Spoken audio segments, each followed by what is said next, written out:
여러분 안녕하세요. 공감디자이너 핫투빠입니다.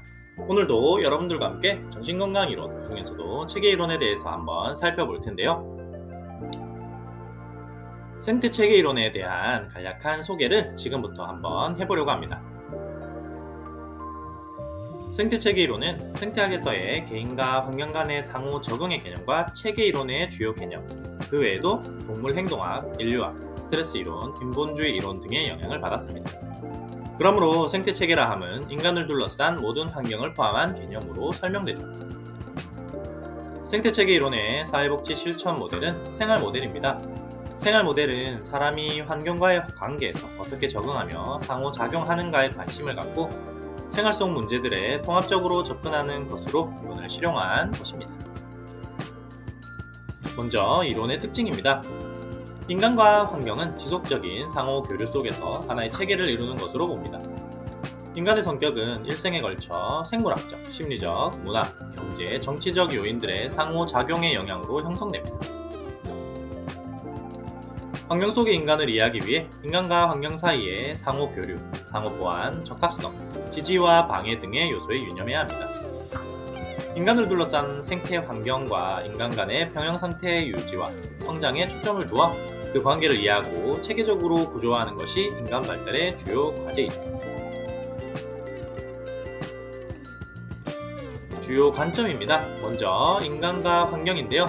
생태체계 이론은 환경 속의 인간이라는 인간관을 지니고 있습니다.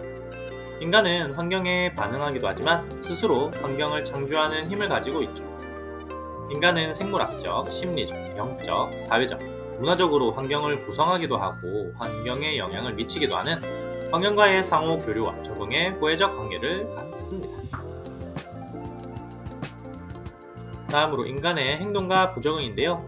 인간의 행동은 환경과의 상호 이익을 찾는 과정에서 동기 유발됩니다. 인간의 문제 행동은 환경과의 상호 작용에서 비롯된 것이므로 내담자에게 문제 행동이 나타났다 하더라도 그것은 내담자의 책임이 아닌 그를 둘러싸고 있는 환경과의 상호 작용을 통해 나타난 결과입니다. 생태체계 이론에서 인간의 행동은 자신의 욕구와 환경 간의 조화를 이루기 위한 적응의 과정이므로 부적응 행동이라 명명할 수 있는 것은 아무것도 없습니다. 세 번째로 인간의 변화입니다. 생태체계 이론에서는 인간의 변화를 개방적이고 낙관적으로 바라봅니다. 즉, 인간은 환경과의 상호작용 속에서 진보적 변화를 통해 발달합니다. 인간은 환경을 자율적으로 활용하고 환경 안에서 효율적으로 기능할 수 있으며 환경과의 교류를 통해 성공적인 경험을 축적하고 자율성과 자기 통제 능력, 유능성을 획득할 수 있습니다. 먼저 생태체계의 구성에 대해서 한번 살펴보도록 하겠습니다. 인간을 중심으로 관계의 거리에 따라 미시체계, 중간체계, 외체계, 거시체계, 시간체계의 5개의 구조로 설명하고 있습니다. 먼저 미시체계인데요. 대상 요소인 인간을 포함하여 이를 둘러싼 가장 직접적이고 가까운 물리적, 사회적 환경을 말합니다. 다음으로 중간체계입니다. 미시체계 간의 관계 혹은 상호작용을 말합니다. 가족과 학교 간의 관계, 형제 자매 간의 관계, 가족과 또래 집단 간의 관계 등 과정과 연결의 의미가 포함되죠. 외체계인데요. 개인과 직접적인 상호작용을 하지 않지만 미시체계에 영향을 미치는 환경을 말합니다.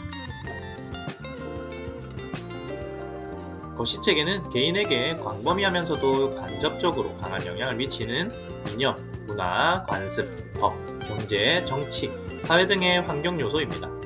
거시체계는 하위체계의 지지 기반이 되며 가치의 기준으로 작용합니다.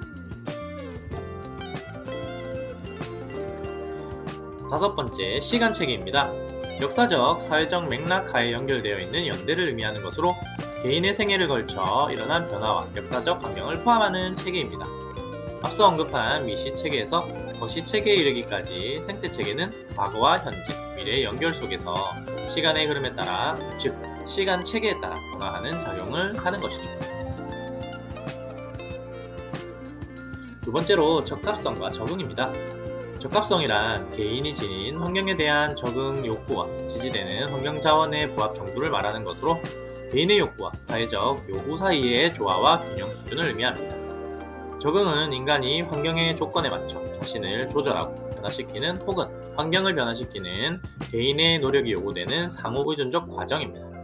인간은 적응을 통해 주변 환경에 효과적으로 기능하게 되죠.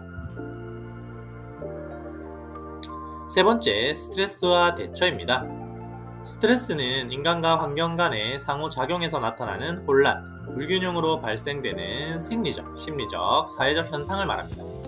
개인이 지각하고 있는 현 상황에 대한 요구 수준과 이를 충족시킬 수 있는 자원의 활용 능력이 일치되지 않으면 경험하게 되는 현상이죠.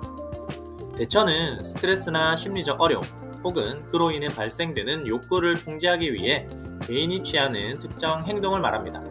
적응의 한 형태이며 문제를 해결하기 위한 노력과도 같은 의미입니다. 마지막으로 유능성입니다. 유능성은 개인이 환경 속에서 효과적으로 기능할 수 있는 능력입니다. 유능성은 환경과의 성공적인 상호작용을 통해 형성되며 자아 정체감, 자아 존중감과 밀접하게 연관되는 개념입니다. 이렇게 오늘은 생태체계 이론에 대한 간략한 소개를 해보았고요. 오늘 저와 함께한 여러분의 삶 가운데 메이플로버의 행운과 세이플로버의 행복이 가득하길 바라며 지금까지 공감 디자이너 하투파였습니다. 모두들 사랑하고 축복합니다. 안녕.